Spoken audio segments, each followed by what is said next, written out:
TOEFL writing basic grammar.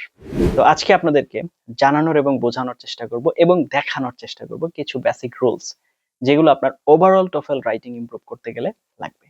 যদি আপনি সেগুলো ব্যবহার করতে পারেন তাহলে 30 আউট অফ 30 আমরা টার্গেট করতে পারি। As writing is a productive skill of your language. ইংরেজি ভাষার প্রোডাক্টিভ স্কিল রাইটিং হওয়ার কারণে আপনি যখন ইংরেজি বলবেন তখনও এই রুলসগুলো আপনার কাজে লাগবে।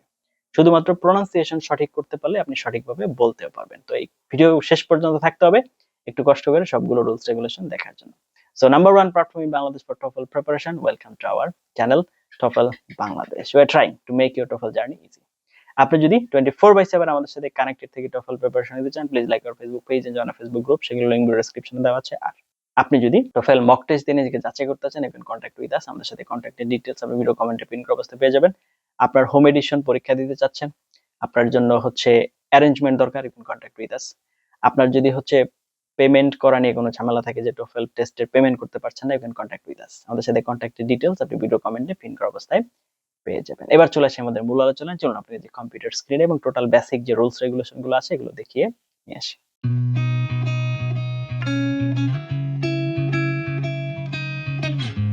ওকে, তো চলে আসলাম আমরা কম্পিউটার স্ক্রিনে। TOEFL রাইটিং পরীক্ষার জন্য কিছু গুরুত্বপূর্ণ বেসিক গ্রামার রুলস আপনার হচ্ছে অর্থ এবং উদাহরণ সহ আমরা আজকে আলোচনা করব। সর্বপ্রথম যেটা আসে, আপনি যদি TOEFL writing A 30 out of 30 score করতে চান, সেক্ষেত্রে অবশ্যই আপনাকে সাবজেক্ট ভার্ব এগ্রিমেন্ট সম্পর্কে জানতে হবে। তো বিষয় এবং ক্রিয়ার মধ্যে যে সামঞ্জস্য, এটার যে সম্পর্ক, সেটাই বলা হচ্ছে সাবজেক্ট ভার্ব এগ্রিমেন্ট। নিয়ম কি?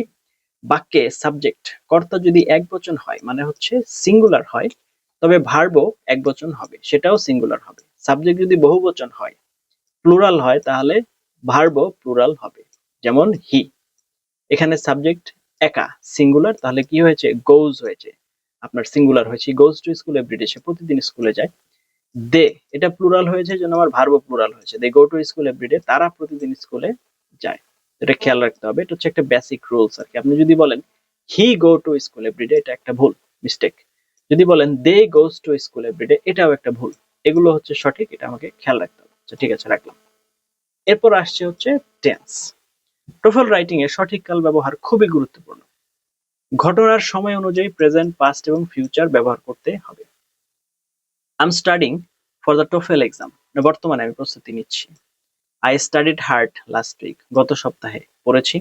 আই উইল স্টাডি টুমরো, আগামীকাল পড়বো। তার মানে হচ্ছে আপনাকে TOEFL রাইটিং এর ক্ষেত্রে যে আপনার হচ্ছে কনটেক্সট দেওয়া হবে, সেই অনুযায়ী আপনি কিন্তু প্রেজেন্ট টেন্সে লিখবেন, পাস্ট টেন্সে লিখবেন এবং ফিউচার টেন্সে লিখবেন। এটা ভালো করে বুঝে নিতে হবে, তারপর কিন্তু আপনারা প্রিপারেশন নেবেন। ওকে, এরপর হচ্ছে আর্টিকেলস, এ এন, দা।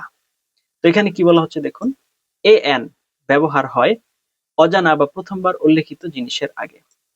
যে জিনিসটা আমি হচ্ছে প্রথমবার উল্লেখ করছি অথবা হচ্ছে অজানা, আমি সঠিকভাবে জানি না, তখন এ এন ব্যবহার হয়। দা ব্যবহার হয় নির্দিষ্ট বা পূর্বে বলা জিনিসের আগে। আমি আগে বলেছি অথবা আপনার সুনির্দিষ্ট করে বলছি। I saw a cat, I saw a cat, আমি একটি বিড়াল দেখেছি। এটা আমি আগে কখনো দেখিনি, আমি একটি বিড়াল দেখলাম, আমি চিনি না, আবার জানি না। দ্য ক্যাট ওয়াজ ব্ল্যাক, বিড়ালটি ছিল কালো। হি বট অ্যান অ্যাপল, সে একটি আপেল কিনেছে। তো এইভাবে আমরা হচ্ছে ব্যবহারগুলো করতে পারি। এরপর হচ্ছে কাউন্টেবল অ্যান্ড আনকাউন্টেবল নাউন্স, গণনীয় ও অগণনীয় বিশেষ্য। মানে হচ্ছে যেটা আমরা গুনতে পারি 1 2 3 এভাবে, আর যেটা আমরা গুনতে পারি না। কাউন্টেবল নাউনের আগে সংখ্যা বসে এবং প্লুরাল হয়। যেগুলো কাউন্টেবল নাউন সেগুলোর আগে সংখ্যা বসে এবং প্লুরাল হয়। আনকাউন্টেবল নাউনের আগে সংখ্যা বসে না, প্লুরাল হয় না। যেমন কাউন্টেবল, এখানে বুকস, এটা একটা কাউন্টেবল নাউন, সেক্ষেত্রে তার আগে কি বসেছে? একটা সংখ্যা বসেছে এবং এটা প্লুরাল হয়েছে। আই হ্যাভ 2 বুকস, আমার 2টি বই আছে। আনকাউন্টেবল এর ক্ষেত্রে আই নিড সাম ওয়াটার, আমার কিছু পানির দরকার। তো এটা ওয়াটার, যেহেতু এটার আগে কোনো নাম্বার বসবে না, কারণ এটা uncountable. I need some water. এরপরে আসতেছে হচ্ছে কমপ্লেক্স সেন্টেন্স, জটিল বাক্য। TOEFL রাইটিং এ ভালো স্কোর পেতে হলে জটিল বাক্য ব্যবহার করা জরুরি। দুটি বা ততোধিক ক্লজ, উপবাক্য যুক্ত করে কমপ্লেক্স সেন্টেন্স তৈরি হয়। যেমন এটা একটা অংশ, এটা আরেকটা অংশ, দুইটা মিলে একটা সেন্টেন্স তৈরি হয়েছে। অলদো ইট ওয়াজ রেইনিং, যদিও বৃষ্টি হচ্ছিল। I went to the market, আমি বাজারে গিয়েছিলাম। আই উইল স্টাডি হার্ডার, আমি খুবই জোরালো ভাবে বা কঠোর পরিশ্রম করে পড়াশোনা করবো। বিকজ, কারণ I want a good score, আমি একটা ভালো স্কোর চাই বা ভালো নম্বর চাই। তো সেক্ষেত্রে এটা আসবে আর কি। ওকে, এরপরে প্রোনাউন রেফারেন্স, সর্বনামের সঠিক ব্যবহার। প্রোনাউন যেন ঠিক মতো বোঝায় সে কার জন্য ব্যবহৃত হয়েছে। উদাহরণ হিসেবে লিজা ইজ এ টিচার। এই লিজার এগেইনস্টে আমরা এই শিকে ব্যবহার করেছি, তো এটা যেন ঠিক মতো বোঝা যায় শি টিচেস ইংলিশ, সে ইংরেজি পড়ায়। তো এই যে বিষয়গুলো আছে, আমরা হচ্ছে এবার একটা কুইজ সেট দেখি যা যা শিখলাম এর উপরে ভিত্তি করে। তো প্রথমে কি ছিল, চুজ দ্য কারেক্ট আনসার। এখানে যদি আমি বলি যে এখানে আসলে কোনটা সঠিক, হি গো টু এটা ভুল হবে না, he goes to, he going to কোনটাই হবে না, এই বি হচ্ছে আমাদের সঠিক। কেন, he goes to school everyday ব্যাখ্যা হচ্ছে হি একবচন সাবজেক্ট, তাই ভার্ব হবে ইএস যোগ করে সিঙ্গুলার করতে হবে। Okay, which article is correct, I bought. এখানে ও দিয়ে গঠিত সমস্ত শব্দের আগে কি বসে, অরেঞ্জ, একটি ভাওয়াল দিয়ে শুরু হয়েছে তাই এন বসবে। ওকে, ঠিক আছে। তারপরে হচ্ছে fill in the blanks with the correct verb form. She usually, যেহেতু সে বলা হচ্ছে সাধারণত, তাহলে কি হবে, ড্রিঙ্কস হবে, সিঙ্গুলার এই জন্য drinks, she usually drinks coffee in the morning. Okay, এরপর হচ্ছে correct answer drinks. Identify the correct sentences. There is many books on the table. There are many book on the table. There are many books on the table. There is হলে there are many books. There are many books. যেহেতু plural, তো সেক্ষেত্রে আপনার many books on the table. এটা হচ্ছে C হচ্ছে correct. ওকে, এরপর আমরা দেখতে পাচ্ছি combine the two sentences into a complex sentence.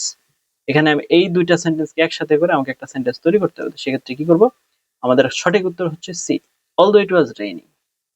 তো ইট ওয়াজ রেনিং এর আগে আমরা অলদো বসিয়ে দিয়েছি, I went to school. Although ব্যবহার করে কমপ্লেক্স সেন্টেন্স তৈরি হয়। Okay, choose the correct pronoun. Tom and Jerry are friends. Tom and Jerry are friends the blanks like to play chess. তাহলে he like to play chess, এখন কথা হচ্ছে ইট দে কি হবে, দে হবে, রাইট, দুইজনকেই বোঝাবে, টম এন্ড জেরি দুই, এদের দুইজনের এগেইনস্টে যে প্রোনাউনটা আসবে সেটা আমরা নিতে পারবো, হি অথবা ইট, এগুলো হবে না, সিঙ্গুলার হবে না, দে হবে, রাইট।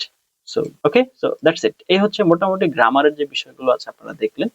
এই রুলস গুলো ফলো করলে এবং এই রুলস গুলো যদি আপনারা ঠিকঠাক মতো শেখেন, আশা করা যায় আপনারা টফেল রাইটিং এর ক্ষেত্রে আশা করা যায় আপনারা ভালো করতে পারবেন, সমস্যা হবে না। ততক্ষণ পর্যন্ত আপনারা সমস্ত রুলস রেগুলেশন গুলো দেখলেন, জানলেন এবং বুঝলেন। এখন এই পিডিএফটা যদি আপনাদের দরকার হয়ে থাকে তাহলে ভিডিওর কমেন্টে আপনাদের জিমেইল অ্যাড্রেসটা কমেন্ট করে দিবেন, আমরা আপনাদেরকে হচ্ছে এই পিডিএফটা দিয়ে দিব। এখন এই সমস্ত রুলস রেগুলেশন জানার পর এখন হচ্ছে আমাদের কি দরকার, প্র্যাকটিস। আপনি রুলস রেগুলেশন গুলো দেখলেন, জানলেন, চিনলেন। এখন এই রুলস গুলো নিয়মিত কয়েকদিন পর পর আবার করে একটু দেখতে হবে এবং পারলে যদি সম্ভব হয় রুলস গুলো একবার লিখুন, টাইপ করুন এবং এক্সাম্পল সহ দুই একটা করে সেন্টেন্স আপনি আরো নিজে মেক করার চেষ্টা করুন। এটা যদি করতে পারেন তাহলে আপনার এটা মাথায় থাকবে এবং আপনি পরবর্তীতে সেটা আবারও ব্যবহার করতে পারবেন। তো এই রুলস গুলো মাথায় রাখুন। We are just one comment away from you. আপনার টোফেল প্রিপারেশনের যে কোনো সমস্যা, যে কোনো ইস্যু, জাস্ট কমেন্ট আমাদের পর্যন্ত রিচ আউট করেন, আমরা চেষ্টা করব সর্বোচ্চ আপনার সেই প্রবলেমকে সলিউশন করে দেওয়ার জন্য আমাদের সর্বোচ্চ ক্ষমতা দিয়ে। তারপরেও যদি না পারি তাহলে তো আমরা বলবো যে আসলে আমাদের পক্ষে সম্ভব হচ্ছে না, কিন্তু আমরা চেষ্টা করবো, ইনশাল্লাহ আমরা পারবো। আল্লাহ তাআলা যদি রহমত করে তাহলে অবশ্যই পারবো। আমাদের যারা ক্যান্ডিডেট আছেন তাদেরকে আমরা গাইড করার চেষ্টা করছি। আমাদের যারা ইউটিউবের ভিউয়ার্স আছেন, যারা আমাদেরকে দেখেন, ফলো করেন, আমাদের চ্যানেলের যারা মেম্বার, আমি মনে করি তারাও আমাদের ফ্যামিলি। আমরা আপনার পাশে আছি, ইনশাল্লাহ আপনি পারবেন, আপনাকে পারতেই হবে। There is no alternative option. আপনার দেয়ালে পিঠ থেকে গেছে, কোনো অপশন নাই, দ্বিতীয় চিন্তা করার সুযোগ নেই, আপনাকে পারতেই হবে। যাই হোক, এতক্ষণ সাথে ছিলেন তার জন্য অনেক অনেক ধন্যবাদ। এই ধরনের আরো অনেক ইনফরমেটিভ লেসন পাওয়ার জন্য দয়া করে চ্যানেল সাবস্ক্রাইব করে পাশে থাকতে ভুলবেন না।